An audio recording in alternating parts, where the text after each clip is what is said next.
Next at 9, the Minneapolis DFL is under investigation again after their chaotic July convention.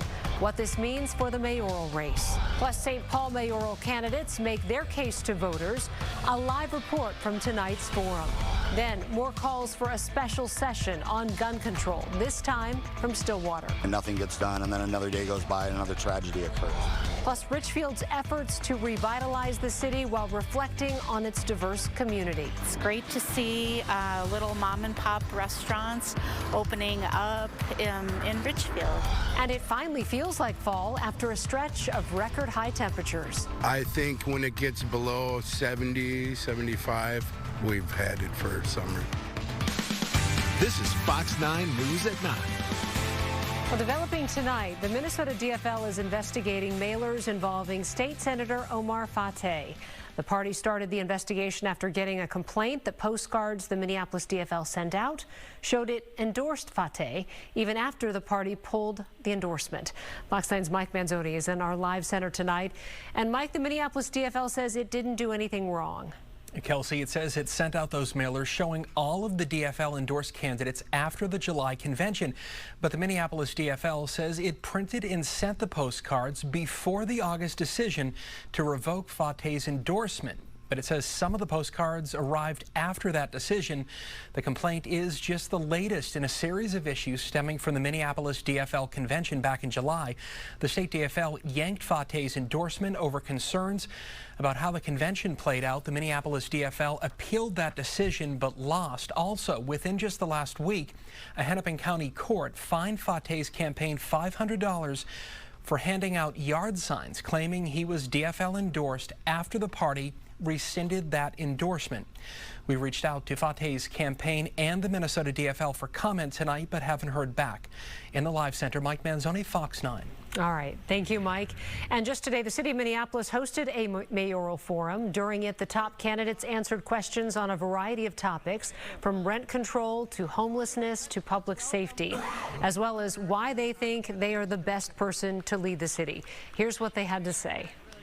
I'm running because I love the city, and I love everything about this city. I've seen our people show up time and time again, despite the struggles and challenges that they're facing, showing up to City Hall, showing up to the Capitol, fighting for the city and the vision for our city. I'm running now because we in Minneapolis are uniquely situated to do good work, especially given what's coming out of Washington. It is now time for all hands on deck to make sure that we can be the city that we know we can be, the city of the great Hubert Humphrey. I've lived within a few miles of where we're sitting right now for my entire life. That means I know the potential of the city, and I'm so excited to be the mayor that ensures that we're living up to that potential. Through the most difficult of times, our city has gone hand in hand, coming through adversity together, and Minneapolis is coming back. And I'm running for office for a final term to get the job done. The election for Minneapolis mayor will take place on Tuesday, November the 4th.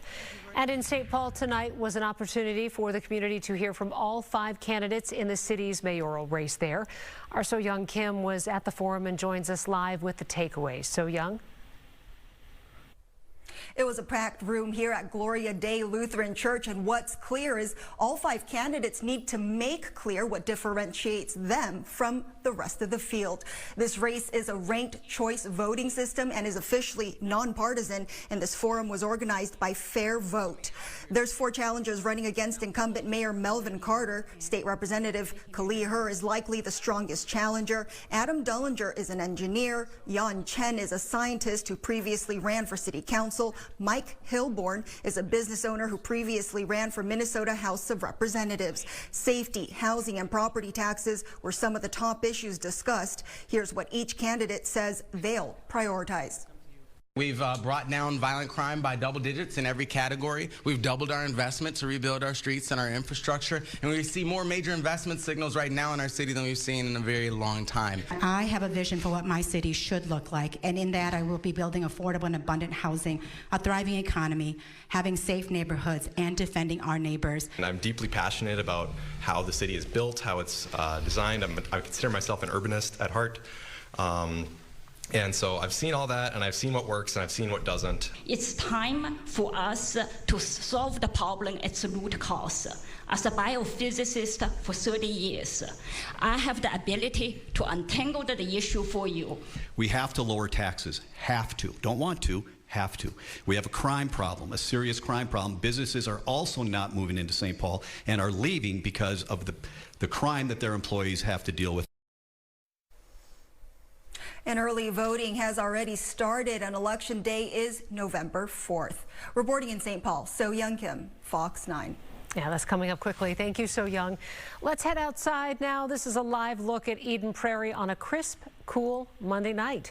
We haven't said that in a while. Chief Meteorologist Ian Leonard joining us now. And today, it feels like fall. Today, it feels like kind of October should, and here's the reason why. We topped out at 59. That's below average, and you know, the perspective in this forecast is everything. We were in the 80s last week, culminating at 91, a record high of 91 on Saturday. So 59, although very October-like, also felt rather cool today. October finally is here, and I'll use air quotes. We stay cool through midweek, although we go slightly above average by Wednesday.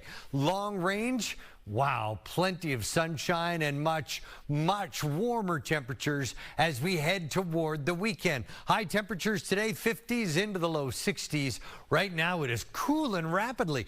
36 in Hibbing, 47 in Brainerd. Most of the region in the 30s and 40s with a freeze watch for the northern half of the state. That freeze watch deepens as most of the state heads sub-freezing waking up Wednesday morning. Like I said, though, there's some very warm air in the forecast, and it's sooner than you think.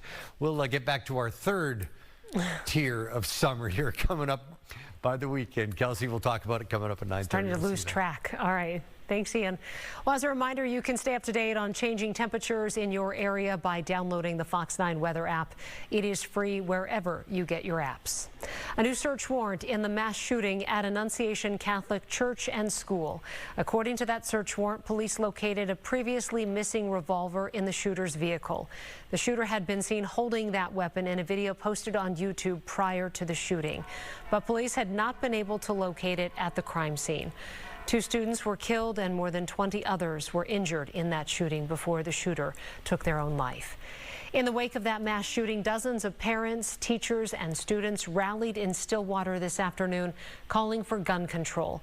They're asking Governor Tim Walz to convene a special legislative session now so that lawmakers can work on gun reform.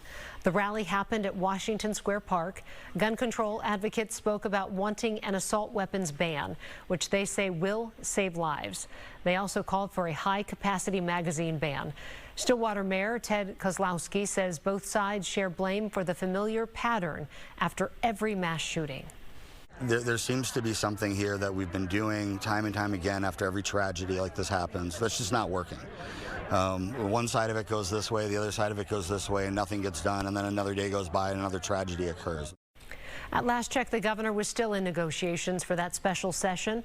We reached out to his office to see if he's made any progress, but have not heard back yet.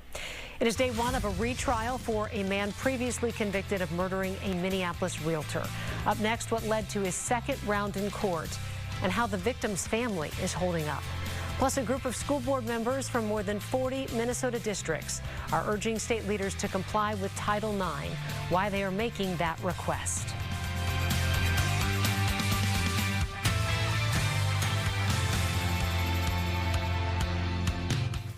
Fox Local is how you stream Fox 9 on your TV for free.